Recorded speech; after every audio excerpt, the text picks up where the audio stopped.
Welcome to the Dark Shadows Podcast with your co-hosts Vicky Ray, Tom Diamond, and Keith Chowgle, bringing you all the odd goings-on from Collinsport, Maine.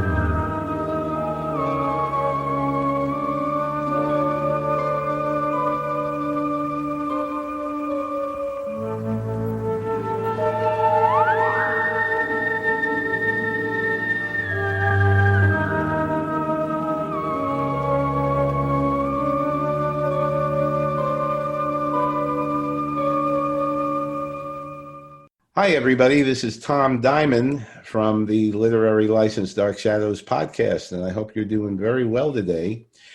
And we have a very special guest that we're going to be interviewing, but I'm not alone here. Vicky Ray, our stalwart companion, is here. Say hi, Vicky. Stalwart, I'm always here. Hello, everyone. Hey, that's great. Ladies and gentlemen, we have none other than Robert Rodan today. Robert Rodan, who for many episodes in the 1968 Dark Shadows arc portrayed Adam, the Frankenstein monster character who was tied to Barnabas because he shared his life force, and the enemy of the Willie Loomis character, John Carlin. So without further ado, hi, Robert. How are you? Hello there. How are you? I'm doing well. How you doing? Yeah, you doing good? Well, I've been better. We understand. We know that you've been having a couple of health issues recently. Robert is 81 years young, unless you want to correct me, Robert, unless you're a year older than I. Sounds good. Okay, good. So we don't want to make you a year older than you are. So Robert is 81 years old, and the fans were very, very. When the news got out, the fans were in Facebook. We now, by the way, have I understand 890,000 subscribers worldwide for all our things. To the Literary License Podcast. Yes, we do other things for those fans that think we just do Dark Shadows. We do a lot of other things as well, and you'll hear us weekly. But the bottom line was that when the fans heard about Robert, they all flocked to wish him well. And Robert, we're you're on our mind that way. So we want you to continue your progression towards better health. Well, thank you. I am working on it. And you're in our thoughts and in our prayers. So that being said, Robert, let's go back to the beginning. You were born in Newark, New Jersey, which is right across from Brooklyn, where I was, in 1939. Okay, good. That's right. And you heard it here. If you look on the internet, it says that his birthday was 1938. Shame on them. Yeah, they're trying to make him a year older. Yeah, Robert. Let's talk about your upbringing. When did you first get interested in acting? Oh, I was about 21. What gave you the acting bug? What was it about that? The theater back then, or? Well, I had moved from Florida out to Los Angeles, and some strange things were happening. Like I'd be walking on the street and somebody'd wave to me, and like, why are they doing this? Anyway, I can remember one time I was collecting unemployment, and I'm standing on line, and there's a woman behind me, and she started that conversation, and she was asking me for my autograph. I said, "What do you want that for?" Nobody. She said, "Oh, I'll see it later." Oh, no kidding. Wow. Wow. Did you, where did you first start in, were you doing this in school? Because you mentioned you moved to Florida, and I think you went to Miami. Yeah. University of Miami, was it? Yes, I did. Did you start getting into acting in school through the theater, the drama department? And I'm sorry? No, it just came to me one day in Los Angeles. How did it come to you? Did you have a dream? Were you walking around and looking at other people and saying, "Hey, I want to do this"? How did that happen? You remember? No, other than what I just mentioned, it was. It just came to you like a shot. It's just like, yeah, that's great. So, did you have any professional acting training? Oh, quite a bit for many, many years. And where did you go? I was specifically? Or generally, whatever you can tell us. Well, I worked with some very, very good acting teachers. Eric Morris in Los Angeles, and for a number of years. And then when I went back to New York in '65, I was working with a very wonderful man by the name of excuse me. You're having a senior moment? That's all right. Having a senior moment. I have to tell you, I have plenty of them now, and Vicky's getting there. She's No. I have to write notes to myself. You'll remember it in an hour. That's the problem. Yeah. Me usually take. What about your audition for Dark Shadows? Is there any fond memory of that How'd you find out about Dark Shadows and what happened there? That's a great question. I had an agent at the time in New York and told me about this, and I thought about it, and about playing a Frankenstein character and what that would do to my impending career. And I decided to go on the interview. Do you remember? I don't remember if there was any dialogue given me to read. It was like, okay, this will be the one. And that was it. I do remember seeing you on another interview, and there were other people there that were trying to get that same part. And you said there was one person that was dressed up like Boris Karloff's Frankenstein because he was just all excited about auditioning for it. Yeah. Well, that went a little overboard.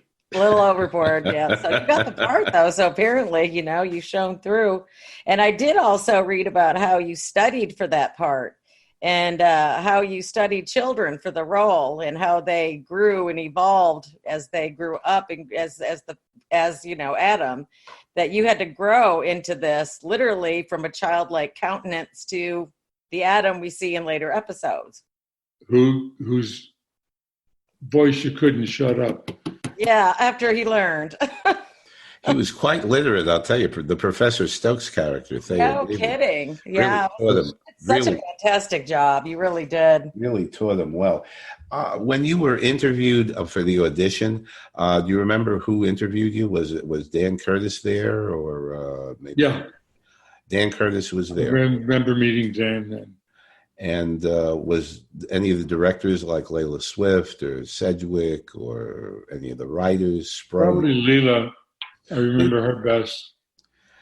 I'm very interested. What do you? And of course, we'll ask you about Dan Curtis too. But what do you remember about Leela as a director? I think she was great. We have done other. We of course encountered other episodes concerning her, and I heard that she was very, very proficient at what she did. She was one of the first women directors. She was a kind of a taskmaster in the sense that she wanted what she wanted, and she was going to get what she wanted. And if she didn't get it, you heard about it. Does that fit your memory of her? Oh, that fits the memory fine. If she didn't get it, the only thing would happen that she didn't get it is that the set was falling down. Oh, no. That happened a lot, didn't it? Well, I've watched some of the episodes, and there was one where an arm came in from the side and closed the door. Uh-huh. And there was one I remember. There was a grip caught next to the set, fixing his pants. I read about that, and I gotta watch that. Rolling for that. I gotta watch that. Oh my God! Now there are so many bloopers, and that's the thing about that everybody loves about the show, the bloopers. And by the way, I have a little present for you, everybody.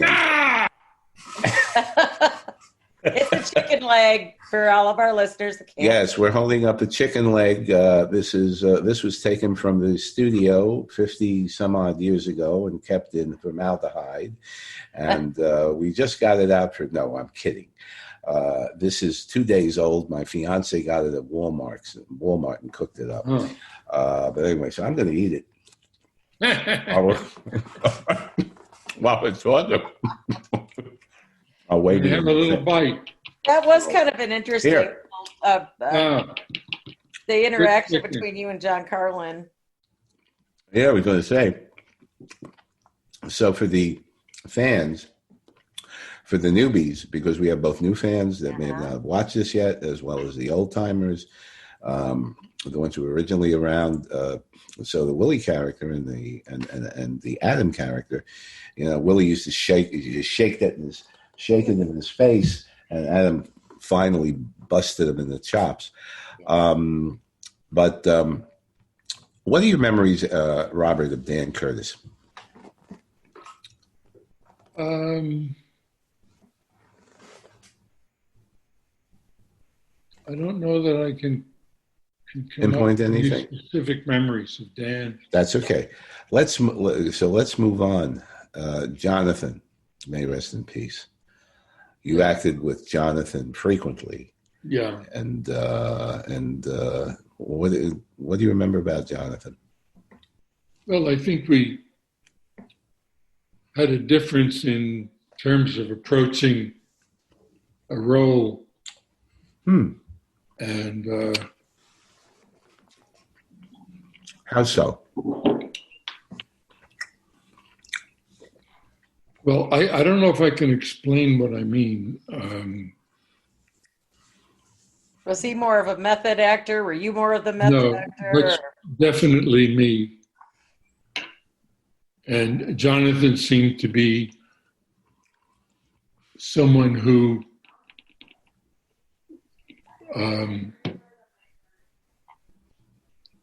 was brought up in classic Shakespearean classic experience, yeah. Mm-hmm. That makes sense. You were more Stanislavski in terms of if you want to say so, yeah. Yeah. I can see how that would clash. But you all interacted so brilliantly. When you would never know it. You would never know it. No, you wouldn't. You wouldn't. It was all so fluid. So I would not have noticed. It's very interesting.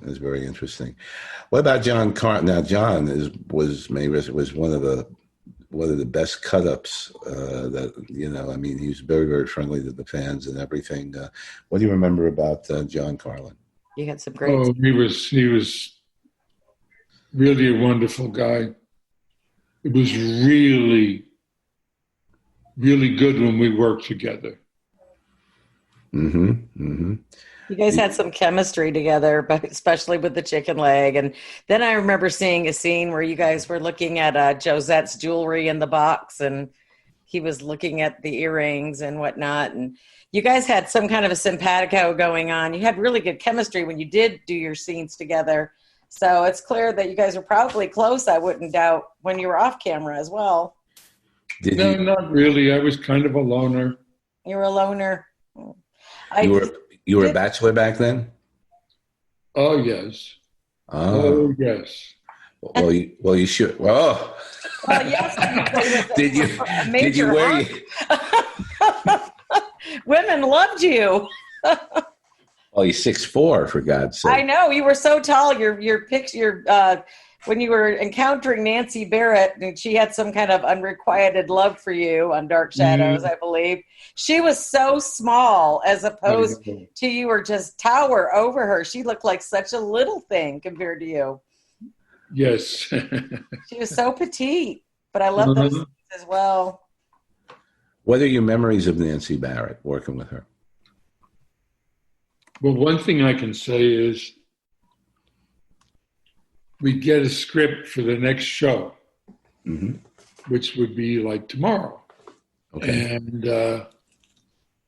Nancy read it over, and that was it. She didn't have to study it to learn her lines. I really bothered me. I don't blame you. She had a photographic memory, which is really, I mean, that's a gift for an actor. I mean, I did a play in third grade, and I was thrown out because I put the script underneath a desk or something to look at it while I was rehearsing, and the teacher caught me, and that was it for me for the play. But although I could act, I could act and I could emote and everything, but I couldn't memorize to save my life. Was that also, learning your lines and stuff like that? Was that a chore for you as well? Oh, yes. I'd get a script in the afternoon and we were done for the day. I'd go home and read everybody else's lines into a tape recorder. Okay. That's a smart idea. With that and then just try to remember my lines, and it took me quite a while on a daily basis. Well, we would just, never. You just had to have it. It was just once you got it, that was it. They were rolling with that. I did have to say one of my favorite scenes with you is when you're saying to Liz and Carolyn, it's not music. When she's trying to play music, obviously, even as a Frankenstein monster, you had taste back then, and you threw the music on the floor. But I love that scene. I'm eating the chicken, everybody, while we're talking.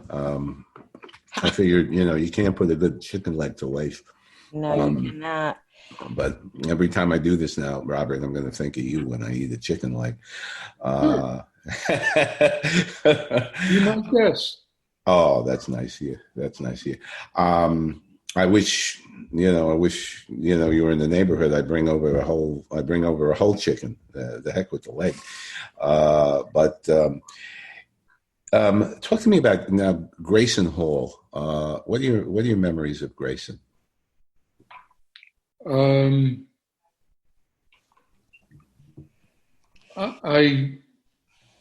I guess I looked at her as the real matriarch, other than John Bennett, and really a nice lady. Yeah. She was a great actress. She really was. Yeah, and it was good working with her. And Marie Wallace. And Thayer David. Oh, Thayer David, yes. I remember the last scene that I had in the series. I was at Professor Stokes' house, and apparently something happened that was blamed on Adam.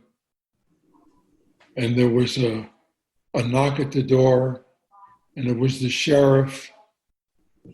And Thayer turned to me and said, "Adam, hide in the closet." And that was it. That was the end of my role right there. I never came out of the closet. I didn't know that, actually. I'm still revisiting quite a few of these episodes because I was young when they were on, and Yeah, I did watch them. I was a teenager when it was on. Why did they drop the Adam character? I have Rob? no idea. Maybe because he got so verbal that He was there a was better nowhere actor. to go with the character. Maybe he was a better actor. Maybe Jonathan got jealous or something because he really. No. It was amazing how somebody that when he was first created. Oh, by the way, I mean, it must have been easy peasy for you when you first came on, and all you had to do was grunt and groan, and you Yeah. didn't have to memorize any lines really. Yeah, that made it a bit easy. You were you did so well though, because you really, I think people empathized with your character, because I know I'm just starting into your storyline again on the episodes. And you just make me sad because you want to communicate so bad. You did so well at that. I mean, really, you didn't have lines per se, but I mean, the acting was incredible. Well, as in the beginning, I just tried to get a feeling of what the Mary Shelley character was, Mm-hmm. which is quite different than it's usually displayed. Yes, yes, it's very true. Did you look at any of the old Boris Karloff Frankenstein movies? Oh, sure. When I was a kid, yeah. Were you a horror movie fan, Robert? Not particularly, but I remember the Karloff movies. I kind of met him once when he was quite aged, and just hello, and that was that. It was on a set of something he was doing, and I was on the same lot doing something else, and we just said hello, and that was about it. That would have been really interesting. Yeah, it's funny the way those kind of things happen. Can you recall now? You did say that that you were. I do want to ask you, what are your memories of Joan Bennett? Very little. I don't think we had much Too many time scenes together. in the same, in the same segment. Mm-hmm. Mm-hmm. Mm-hmm. How about Addison Powell, who played Dr. Lang? Did he die before you came around? I'm not sure. Yeah. Oh, he died. 2 days before I woke up. Did you? But that's right. Were you actually under the sheet, or was that a stand-in or something like that? I'm not sure about when I was completely covered. I'm not sure who that was. Did you? Okay. Did you meet Addison Powell? Sure. And how was he? Because he was. I was kind of sad to see that character go. Yeah, he was kind of the mad scientist. Well, I can't recall any interaction with him, quite frankly. That's okay. Who did you get along with? Now, you said that you got along with John Carlin very well. Were there anybody else that you got along with on the show that that you were really close with,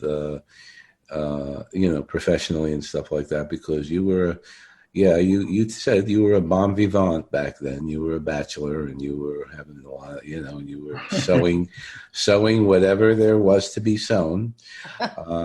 But was there anybody on the show that you were particularly friendly with? Not particularly friendly with, but Humbert was somebody who I really appreciated his work and just felt very comfortable with him. I understand that Humbert moved to Key West many, many years ago, and has been living on a boat ever since. Well, I'm afraid I believe. Do you know anything different? I believe he passed away, but yeah. But that was, and of course, everybody we're talking about Humbert Allen Estredo, who played Nicholas Blair during that particular segment, the Warlock. Evan Hanley later on in the 1897 segment. and he played somebody in the 1840 segment that I'm blanking out on, and the fans are going to murder me for that.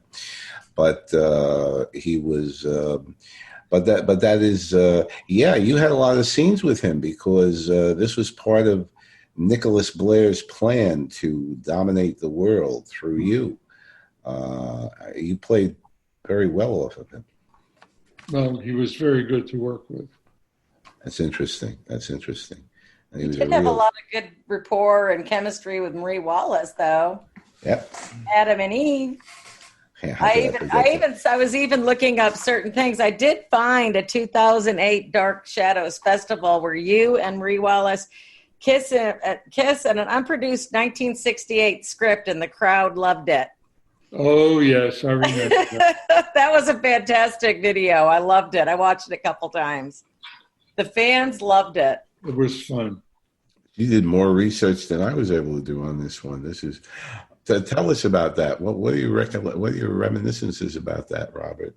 With that 2008 Dark Shadows Festival, or working with Marie Wallace, because you guys had a lot going on. Well, working with Marie was very good. There wasn't much communication offset, but I do recall working very well with her. That 2008 thing, what was that was a script that was never done, Vicki? It was, from what I was explained, it was an unproduced 1968 episode.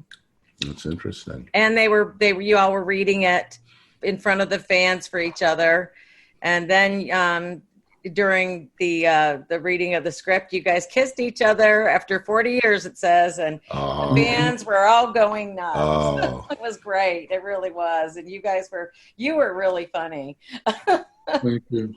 It was great. It was really heartwarming. That was a fun day, I must say. It looked like you all were enjoying yourself. Y'all had big smiles on your face. Uh-huh. I also remember seeing a Dark Shadows clip where you did the Bride of Us for all the fans, and they all went nuts. That kind of thing. Let's talk about some let's see. You went through a lot of trials and tribulations as Adam. Did you get a lot of fan mail? I don't recall a lot of fan mail. Probably because you were the heavy, as opposed to Jonathan. So that was kind of tough to play off of. Let's see. Before you do have a couple of movies to your credit, by the way, and one of those was Minx. Was that the title? Yes, it was the title. And you were in the starring role. With Jane Sterling, of all people, going back that far. What was the plot? I had never really known about that before. We did a little. What was the plot about? Do you remember? It was kind of a supposedly, quote, corporate espionage, where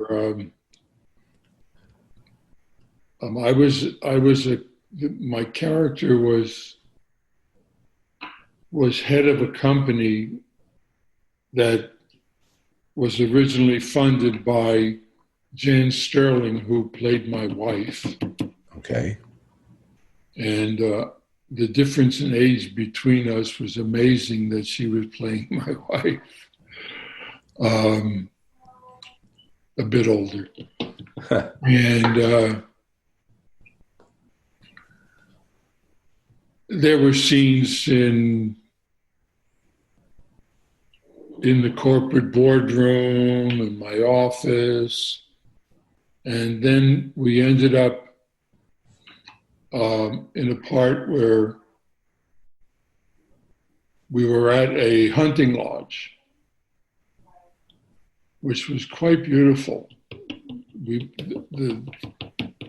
I remember that, watching the film, that the outdoor shots in the woods was really something.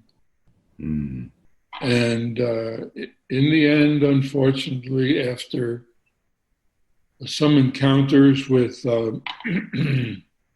scantily clad women. Oh, I have to see that movie. Oh, the film originally was done seriously, but the director wasn't much of an actor's director. Mm. He was a photographer, and the visual was very good. There was a scene in front of a fireplace with a couple of naked people. Well, I definitely must see that movie. Well, one of them being me. No. Okay. And then before the film, before they could sell the film, they just had such a difficult time, apparently. They sold it to an early porno producer. You're kidding, right? Oh, No, I'm serious. oh my God. And they went ahead and edited and added some additional skin scenes, shall we say. And when the film came out, finally, it was credited as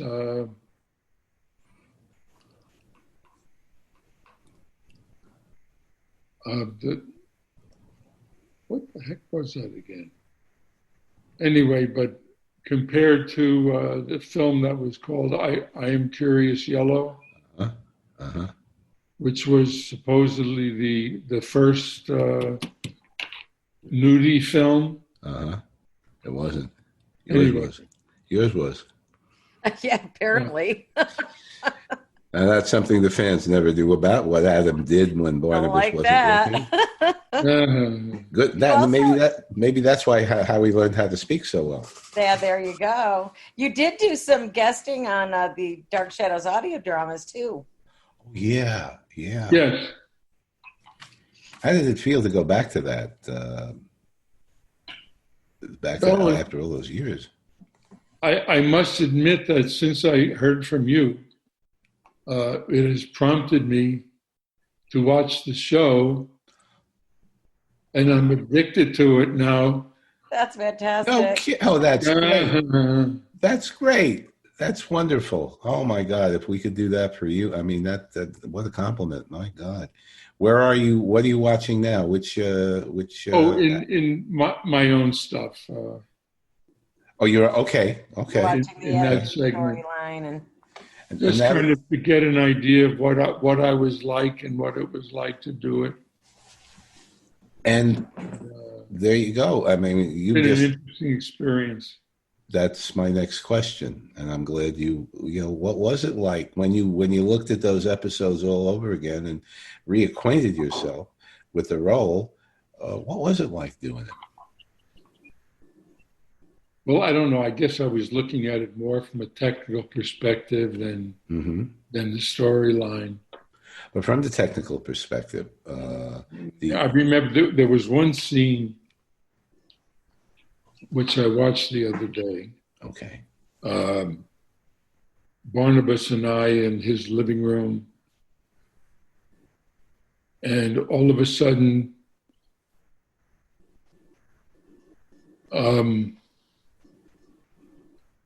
excuse me for no, take your blanking time. Out. Take your time. All of a sudden, Jonathan, quote, went up on lines. He lost his place. As happened a lot. And I turned around to look toward the camera where the teleprompter. The teleprompter. The teleprompter. Thank you. where the teleprompter was. See, I'm getting old. So are we. Like it or not. So are we. Thanks for reminding us. No, seriously. So, no, you went, so you looked at the teleprompter. Go ahead. Yeah, and I looked back and he finally picked it up.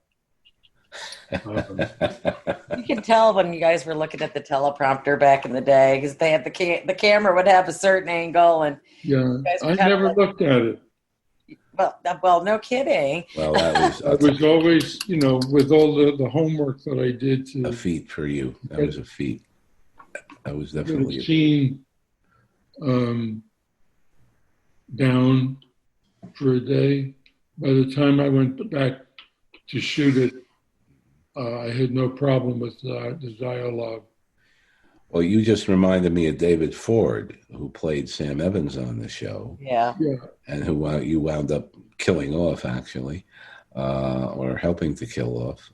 And David Ford had terrible problems with the.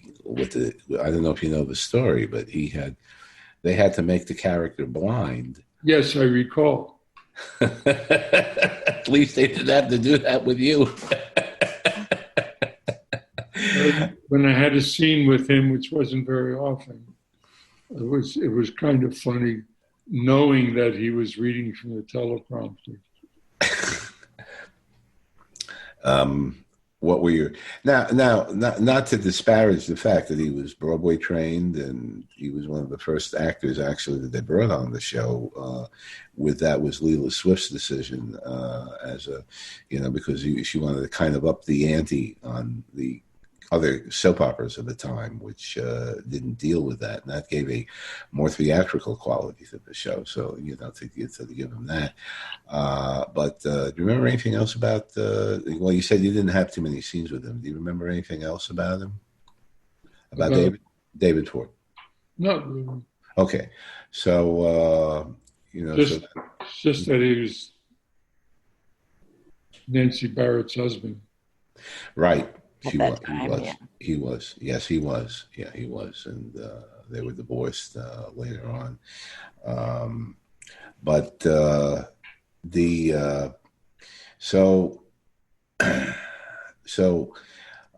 the way, if you remember anything else about Dark Shadows while we're talking, feel free to interrupt me. Please feel free to interrupt me. I know it was a long time ago. But it's great that you came to the conventions. You had a good time there, huh? I had a good time when I went, but somehow later on, I must have been forgotten because they were doing conventions and I never knew about it. I don't think you were forgotten at all. Not from the output, but not from what I see, because I see there's YouTube videos and there's tribute videos to your character. That's right. You might want to have your family look it up and show you, because they actually set certain things of you, like you and Marie Wallace, to video. Mm-hmm. So you have not been forgotten. You got to look up. You have to look up your name and or your character name and get on YouTube. And there's quite a few tributes to you on there, actually. Mm-hmm. And the fact that the fans do remember you, and the fact that you're here today, they'll be very happy to hear from you. Being interviewed by us, and which is great. I'm very grateful that the address was leaked out because it enabled me to find you. And he is on Facebook for those enterprising people who would like to send him well wishes. So you went into real estate afterwards. What was your decision to career transition? Well, I was like 31 years old, mm-hmm. and decided it was time for me to get married. Okay, and he did. And I did. And I kind of decided to leave theatrical events and got a real estate license and really found out that I enjoyed it. Good. which better be the case because I did it for the last 45 years. That's great. I got involved with not with single family residences, but with apartment buildings. Okay. First as a broker selling to other people.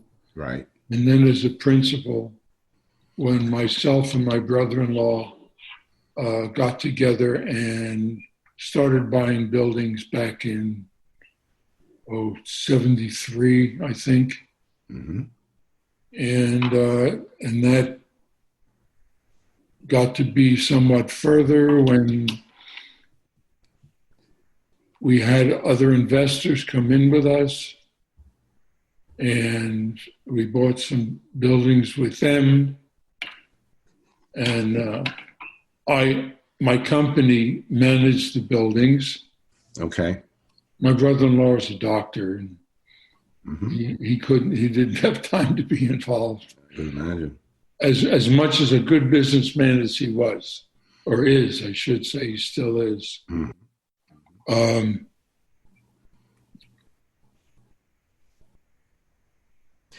Well, it was obviously a very good career move for you, and I mean, acting is great when you've got the gigs.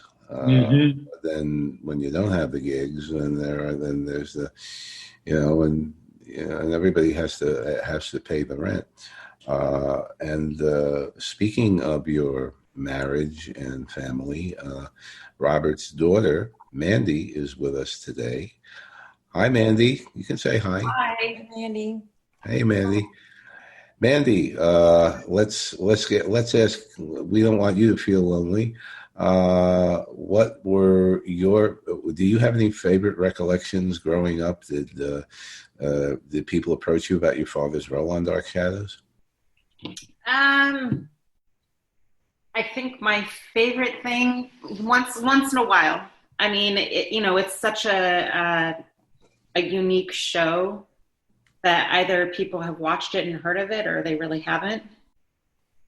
But I was working at a job years ago, and I remember, I think I mentioned it in briefing or something came up that one of my coworkers had experience watching it, and she said as a little kid she remembered having nightmares because of Adam's hand coming towards her, right? Like that scene. And do you remember oh my God, I'm having a senior moment. So today, yeah. Wait. Anyways, with long red hair, do you remember her? Crazy, like crazy. Her? A few of us are. Well, it was one of my coworkers. She basically, she would always tell me that was her dream as a kid. The nightmare of the hand coming towards her. And then when I told her, well, that was my dad. She couldn't get over that. So that's kind of cool, though. So and then I think I mentioned to you guys about being at one of the signings and somebody saying, talk to us about that. What's it like sitting across the table every morning with your dad having breakfast? I'm like, well, he's my dad. I wonder if they thought he stayed in full costume or something, like cosplay. Was he breakfast with you at that point? I probably would have shot that down very quickly, not like to do that. I think the one thing for me is that I just only ever heard as far as my dad having been an actor back in the day, and I never experienced it. Mm-hmm. I would have loved to have seen my dad involved in stuff when I was around because he sounded passionate about it. And I know he gave it up for responsibility reasons, right? Right. Mm-hmm. So I have my thoughts on that, but. Well, anyway. We're all very happy that even though, your father has a realistic bent to him, but even though that happened, he still came to the conventions when he knew about them, and we're all very happy he did. And by the way, Roger Davis, and I don't know, did you play opposite Roger Davis during that? I don't think we ever had any scenes together. Okay. Well, he happened to go into real estate also. Yes, I know. That's right. While continuing his, and pretty successful at it. And in fact, even today, he's still, and I'm in contact with him in California, and and he's 83 or 84, and he's still working at his, takes an interest in architecture as well as real estate, and he's still, of course. Still going strong? He's going half strong, but I should say 3/4 strong. I mean, after all, it is COVID, and he's not 21 anymore. None of us are, at least on the podcast. Vicky's 31, but other than that, I just wanted to say that just to make sure, because she was looking down. I just wanted to get her attention. Now she's looking up and saying, because I know you're full of blarney. Yeah, I know that. You're getting an idea, Robert, of our coworker relationship with each other on the podcast. Hey, Tom, speaking of real estate, I just wanted to mention, having lived in apartment buildings over the years, every once in a while I would call my dad and say, Dad, I swear I'm not making this up, but I hear another neighbor listening to Dark Shadows because I hear the theme song running. It has quite a resurgence, though. It has. Yeah, every few years I'd move to a new place, and then you hear the theme song, and I'm like, am I going crazy? Am I really hearing that? And so, I love it. I have it on my phone, and I'm glad you reminded me, because I want to shut the ringer off just in case you get a phone call, and that's happened. We'd be taping this, and all of a sudden, I'm saying, "Oh my God!" I thought you were going to play it for him. What's that? I thought you were going to play it for him. No, I'm not going to. I can call you. This is Robert's. Yeah, you could. Hey, Vicky, you want to do that? Okay, you got your phone? Wait a minute. Okay, everybody. Gonna call Tom. Don't answer. Don't answer. Of course, I'm not going to answer. Well, you never know with you. Oh, that's true. Maybe I should just to make. No, it's easy. Okay, see if it goes. Okay, let's see if it goes. Ring in. There it goes. That's fun. That's really neat. That's Tom's ring. That's great. That was a great idea. Takes you, but of course he's listening. He's looking at the episodes. He's looking at the episodes now. How far have you gotten in those episodes where you're on? Do you remember? How far have I gotten? Yeah, you were on for a while. You're into 485 all the way up into 5. Well, he doesn't know the numbers, but episodes wise. But in terms of the plot, do you remember the last one? Well, I don't know. That's the problem. I didn't know where it was going. You were looking for the technical. That's the whole thing. No. I just, as the character evolved, he evolved to the point of being so normal, shall we say? Right. That it probably didn't play well anymore. It's interesting.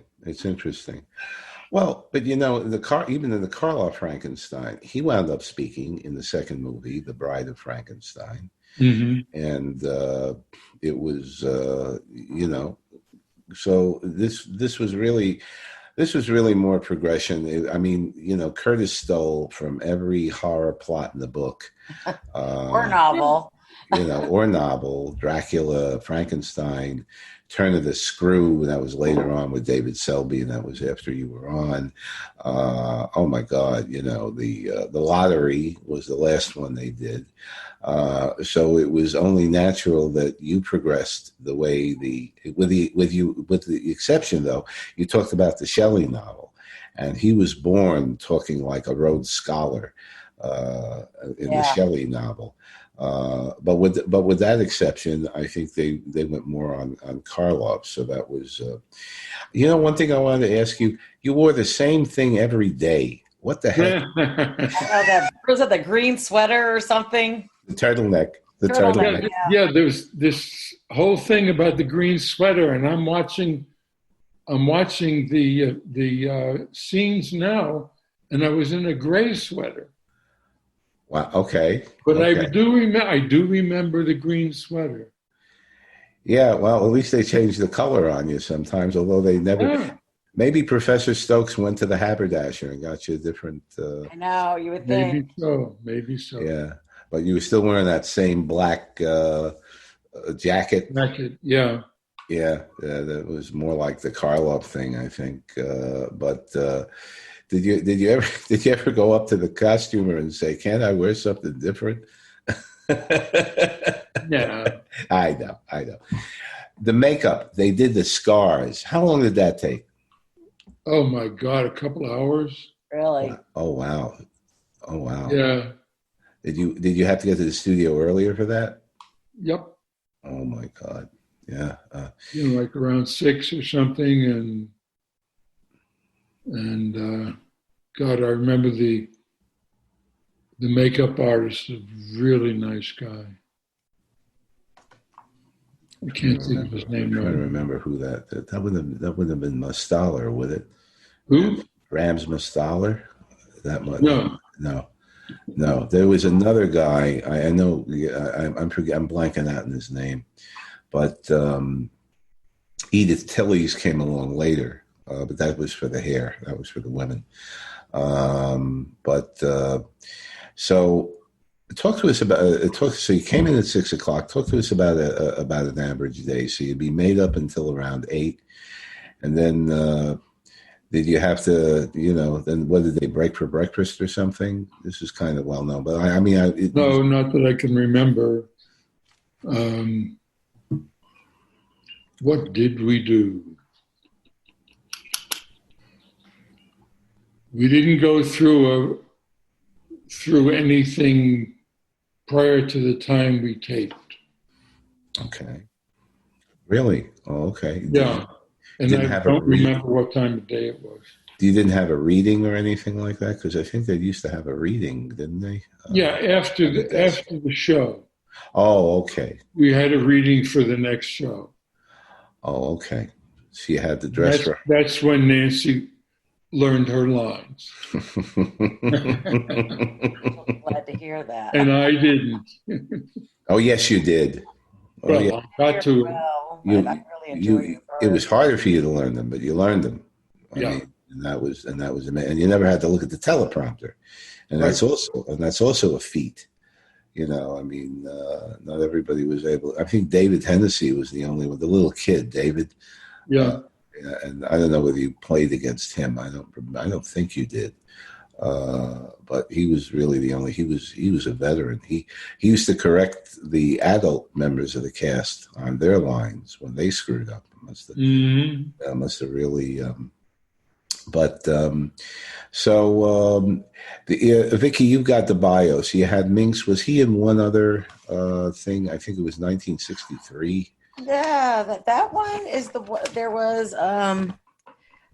I just got the audio performances was The House of Despair and The Rage Beneath, and I Need Stronger Glasses, and it was just that one movie. I could not find the title to the other one.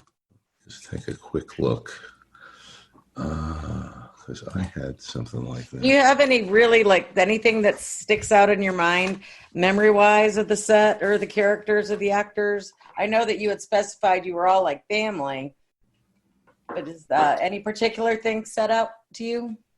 No, nothing more than I've already told you. Okay. Now Day in Court. That's it. Oh my, yes. My first role. Tell us about that.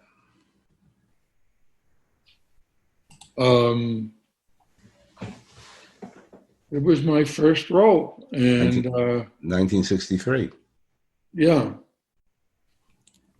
And it was an interesting beginning.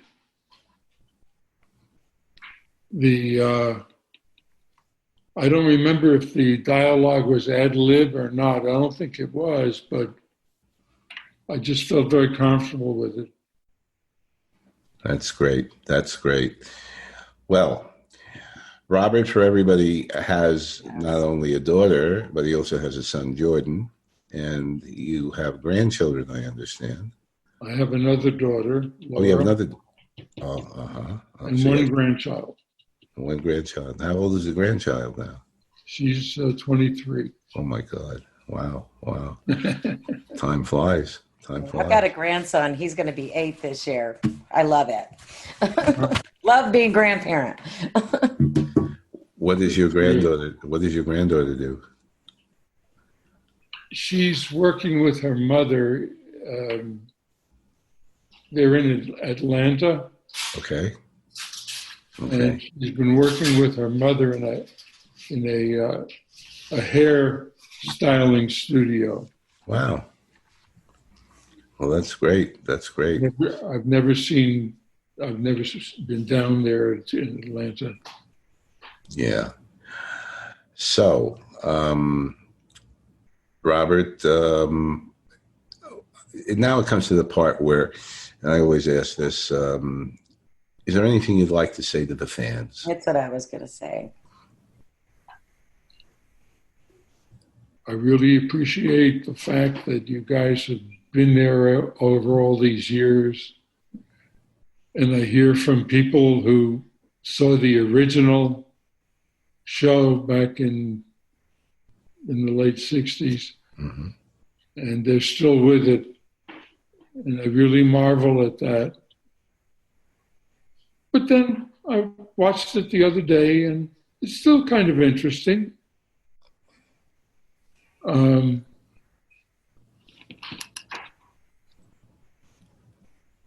Well, Robert, that I had the opportunity to do the show in retrospect, and my life's gone on since. and you made a difference. Yes, you did. I think so. I know so. And the fans know so as well. And that being said, Vicki, do you have anything further to ask him? No, I think that just about sums it up because the fans want to hear from him and not from me. So, or me, quite frankly, they're probably, they probably want to be in my chair asking him the questions. probably. But we want to thank you on behalf of Literary License Podcast and also on behalf of the Dark Shadows fans around the world for giving us the opportunity to speak with you today and to let them know how you're doing and that you're still with us. And I'm still with you. That's great. That's great. And I finished the chicken leg by now, so I'm afraid I'm afraid I won't be able to wave another one at you for a little while, but Call the Colonel. Well, this was roast. My diet prohibits me from eating fried. I lost 85 pounds, so but thanks for reminding me. It's tempting. It really is. So, on behalf of Robert and Vicki and myself, I want to thank everybody for listening in today to this very special interview with Robert Rodan, Adam and Dark Shadows, and we would discuss his career inside and outside of acting. Vicki, say goodnight. Good night. Thank you for being here, Mr. Rodan. It's Robert. my pleasure. Robert, thank you again for everything that you've provided us with. Okay, guys, take care, and we hope you listen, and we know you're going to listen to this one. Take Night. care. Good night, everybody.